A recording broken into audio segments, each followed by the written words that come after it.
I was working with a client who described his wife as a um, a partner in fulfilling his business dreams. A partner in fulfilling his business That was a dreams. purpose. That was the unrevealed purpose of him getting married. So every time he sees his wife, this is the partner I have in fulfilling my business dreams. That's an unrevealed purpose. A revealed purpose could be, oh, I married because I love you and I want you to be the mother of my children. But the primary purpose is I want the money, I want to keep the money inside. Now, every time they have a conversation, his first approach to issues is not that this is the one I love, is that this is the staff I am training. Hmm. You see the Okay. context? Okay. Okay. So, no matter how well you do in everything, so long as you have not fulfilled that unrevealed purpose of you being my partner, my subordinate partner in business that I want to set up, you have not done well. You can see that context. Or this is my another context is this is my cook and the bearer of my children. So you have or my home support, whatever you describe it as. So this is woman that does stuff for me at home and she bore my children. Now, but it's an unrevealed context or purpose. So you see, that context drives the way I look at you, I engage you, I discuss with you, I talk about you, and how I used to assess whether you are loving or not, or whether you are a good wife or not. Says, is she a good wife? Mhm. Well, yeah, she's trying. Why did I do that? Because in my unrevealed purpose, which is my primary, you're supposed to be a provider of my business, or if it is bearing my children, and yet you have not born one, I'm going to lash you significantly because my primary purpose is I want to have children, and you look like nice complexion, nice look. I like my children to look like this. It has nothing to do with whether I like you or don't like you. It's just that you look like a good vessel. So you can see the unrevealed and the context. Now you want a loving relationship from that. You're joking. Now, you see where the issues are. Yeah, you're joking. So because first of all, it's all revealed. So then the trouble starts. Since you're not paying attention. The moment that woman gives birth to the children, what happens? The man's attention, Shifts to the children. and then you won't see her again, Yeah. except you want more. Mhm. And then you're wanting, but you're not attracted to me again. You are not touching me. You are not talking. We're not doing this. And every time you want to talk, you bring first the issue of the children. It's a context issue from the unrevealed purpose. And you are fighting. That's why I always talk when I have conversations with couples who say, why are you talking about the toothpaste or the towel or the food? Can you face the issue? They don't know. Yeah. So until we start digging, digging. Sometimes it takes 3 or 4 sessions of digging to say, okay, actually, it's true. I wanted my husband to just be a provider. But the true love of my heart is my ex. He provides, he's a fantastic guy. So everything else it does, they're just going to find fault with it anyway. Exactly. Yeah. Because all I wanted was somebody to get me out of my misery financially. He's gotten me out. But I can't love him. Hence the issue. So he does everything, but and you thank him, you are grateful, you are guilty. You have a sense of guilt and shame because I'm so sorry I can't love you. That's why you are crying, but you can't say it out. Ha. And there was something there's something that happened on the internet that I shared with a friend of mine Mm-hmm. who had a bit of a different opinion, and it led to a bit of an argument between us. So this lady sent a goodbye text to her ex-boyfriend on the morning of the wedding. Sorry. The Like, person she was going to get married. basically she was gonna, no, she sent a text message to her ex-boyfriend on the very morning she was supposed to get married to somebody else. Okay. Now, while they were But on that their, means she was sending a text to her boyfriend. to her ex, No, it's not ex now.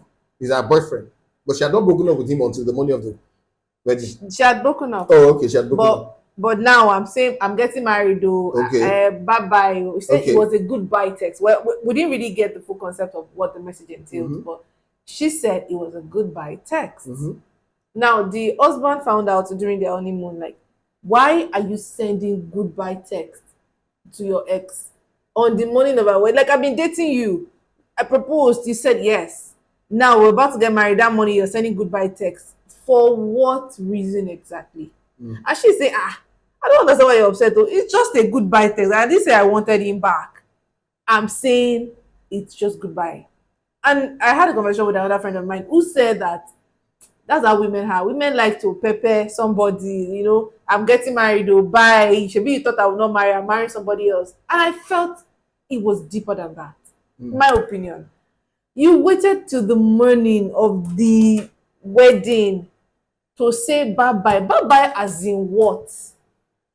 Mm. So I want to hear your opinion on this. So you see, let me go to something deeper. Okay. Sometimes you find people who are unable to detach from previous relationships because they call it first love, they call it only love, but circumstances don't allow us to marry, whatever it is. And you find that you are still deeply attached to the person in your mind.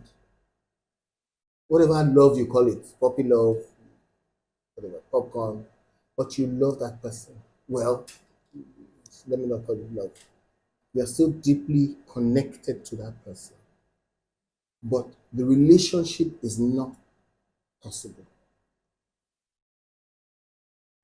And you go on and marry somebody else. You have a happy home. You've created a fantastic playbook and you're able to run things successfully. Okay, so what led to the issue was that when the guy found out, the husband found out that she sent that text, it cut off the honeymoon. And let's go back home. Really, it was very offended. Why? That. Why are you sending a goodbye text? That means all the times I was dating you and proposed, I never really had all of you. Did you think you were going to have He thought all of them? he thought he did. So you have to understand the concept of the human being. That when I'm dating you and when I marry you, there are two different things. Yes. When I married you is the commitment. When I'm dating you, you don't have all of me. And we are checking it out. To see if you can have If all we of can marry, we can Yes. have all of all you. of each other, yes. And I'm practicing that to Mhm. say, well, yes or no. That's the reality. So is it fair to say when you're dating, you're exploring? What are you doing?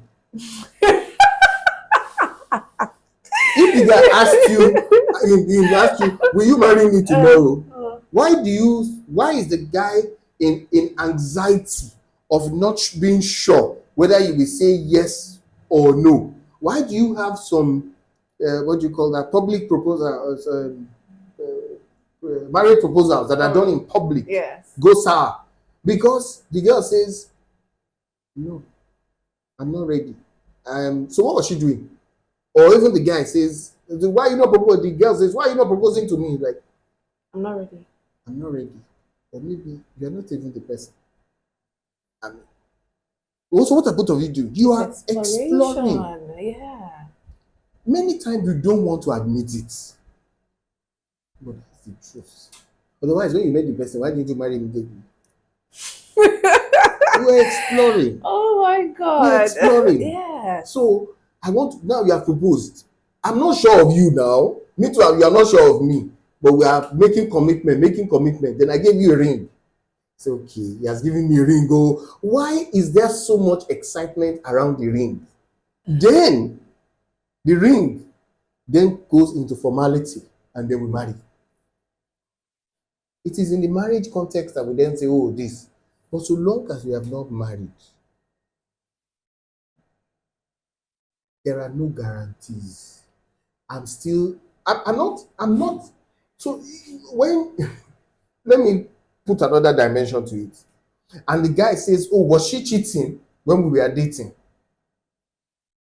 But you said she was exploring. So is cheating exploring? So that's where the blurry line is. Because when people hear exploring, they hear cheating. So now that's the point that both of us must understand. So say, look, what are we doing? Are we dating in a way that we know each other and then become exclusive? That's where you find those words. You know, when you take relationship vocabulary, you find words that sometimes we use, but we don't understand the import or where it's coming from. Yeah. So we have become exclusive. What does that mean? It means that before we were in this relationship, but it was open. At what point did we come together to say, now let's become exclusive? Because we have explored and have compared you with her and said, I'd rather this. Who should ask for exclusivity, a man or a woman? Why are you putting the role on anybody? Because there's this. Who is going to suffer more if there's no exclusivity? Okay. I don't take it as a Gender gender thing, role yeah. question of who's going to ask. Now, the other thing is that question, when you ask a girl in her 20s, she will say, A man. a man. When you ask a lady in her 30s or mid 30s, the question has changed. When you ask a non-married lady in her 40s, To ask you, what are you doing? you can see the same question, Yeah. but different ages across 10 years. The person who should ask is different. Yeah. The moment I meet a lady in her late 30s and I'm asking, let's hang out, let's go and have a drink. For what? Is it official work? Or I'm going to State the end goal. Let us know is it that where you like me or what is going on? What they are want we? to explore. Why are you see the same question, but age range is defining. The guy is going to ask you immediately, for what? Do you want to marry me? I don't know, I'm interested in you. You lay the cards. Oh no, I just want us to have fun. I'm not ready for that. Excuse me. That's not my thing. You go away. Why? Because we are now mature enough to remove the gender bias from the issue. Because when we enter into the relationship, it is not a gender issue anymore. It's a heart issue of the heart that is suffering, whether the man or the woman. Yes. The man can suffer as much emotional pain as the woman can suffer. Yes. People assume that men don't have heartbreak. Men are more logical. Women are emotional. Men have heartbreak and serious one for that matter. Even worse, because they can now vocalize it. So these are dimensions that we need to understand of, who should ask, how should we do it? Is it cheating? I'm not saying that when you're in a relationship that you should not be faithful. Yes. But be faithful to what you have agreed. Be faithful to what you have agreed. Yes. Don't assume that because we are in a relationship, then meanwhile your mother is telling you that one you brought, I don't agree. You will not marry her. That's not your wife. So that means it has opened up another opportunity for you to say, what of the other guys been talking to you? What's going on? Meanwhile, you have not told this other guy. What are you doing? You're exploring. But say, the issue is, lay it on the table. Are we exploring? It's not that me, I'm thinking you're my final bus stop. And you are thinking you will soon highlight. That's where the issues are, because the younger you are, the less the tendency of asking hard questions. So young people need to get comfortable with asking the hard questions. Not being afraid. Being afraid of loss at the beginning. Not being afraid of loss at the beginning. Because I asked the hard questions. Yeah. You want to date me? What's the name of your other girlfriend? But I don't have. Okay. What's the name of the other girl you love? You don't ask that question. Not in a threatening way, not when we are fighting. It is Yeah. when we are. So let's talk about this. And if he lies, I mean, that's a completely It's different a completely situation, different. But I yes. asked you. But I asked Now you, you are yes. unfaithful because Yes. you lied. I Because would you have lied. taken the option to say, okay, Okay. it's okay. Let's run the two. Whoever you like, then we'll choose. Then you choose or I choose. But oh, there's one guy that wants to marry me immediately. But I love you. But that guy is ready to marry me now. So what's your plan? So, I'm not ready. Okay, bye bye. bye bye. You see those. But so mm. when we put the things in a how do I put it? In a way that we are hoping for perfection from the person, yet we are not. We're hoping for to define relationships in ways that are not practical Could it be selfishness though? We allow things linger unnecessarily because because we're enjoying the we're benefits. enjoying the benefits. Yes. But the reality of the future, we know I can't marry this guy, I can't marry this guy, but I'm enjoying the benefits today. At least let me see. Says, do you see me in your future? Wow, that's a big question I cannot answer now. But you know that you can have an answer already. You know. You know. You know. You know how to string him along or string her along for much longer. Why? Because she probably I knows don't how want to to be cook. She's good alone, in bed or do whatever. this, Yeah. whatever it is. So Yeah. you know. Yeah. Then you now come and claim heartbreak. You are not heartbroken. Ah, The guy suddenly discovered that you were stringing him along. yes. Or the lady suddenly discovered that you were stringing her and says, oh, no, I can't do this. They say, oh, but you are breaking my... I'm not breaking your heart. Your heart was never there. But there was something I saw that the fact that you were the one to break off something does not mean that you still didn't get your heart broken. Of course. The pain... See, I said something earlier. Sometimes you have a fantastic relationship that cannot go to the next level. Cannot. So I have to take the courage to break it. It will break me, apart from breaking you. I am broken. So sometimes I don't have the courage to come and tell you physically, so I send you a text. It says, oh, that's off. Sometimes people do. It will break them. I can't watch you broken, so I'd rather not watch you. So people have that. Because I can't take you to the next level. For whatever reason, health reasons, cultural reasons, context reasons, different things. So I have to break it. I have to. But we love each other. But when we were loving each other so much and passionately, we didn't look long term. We are not compatible. And then we have to break it before everything scatters. So that person who broke it can sometimes be even more broken than the one that was told that we can't do this anymore. To have the courage to say it is a lot. It's a lot. It's a lot. So some people don't have the courage and then they enter it and they knew from day one They knew. that thing was going to hit the rocks. Knew. You knew from day one. You knew that this wouldn't last, but you kept on. On your wedding day, you were sad, but you used all sort of gimmickry and funfair to cover it. But deep inside you, You knew something you was knew wrong. something was wrong. Why didn't you have the courage to stop it? No, it wasn't going anywhere. Either the benefits, the society, the pressure, whatever it is. But here you are, 2 years later. Sometimes not even 2 years. 7 years, sometimes. So it's now, you're now in trouble, but Yeah. you knew. You knew. You hastily. In fact, sometimes you ask yourself, what was I thinking? What was I doing? What did I really want? I didn't know. So many young people go to counseling sessions, pre-marriage counseling sessions that do not address anything. And then they spend so much time doing all the ceremonies for Instagram until they're married, and 1 year later, there's trouble. They now realize, I didn't ask the question. Ask the right questions. The hard questions. The hard questions. My dear wife, when we marry and I run into trouble with my business, how would you respond?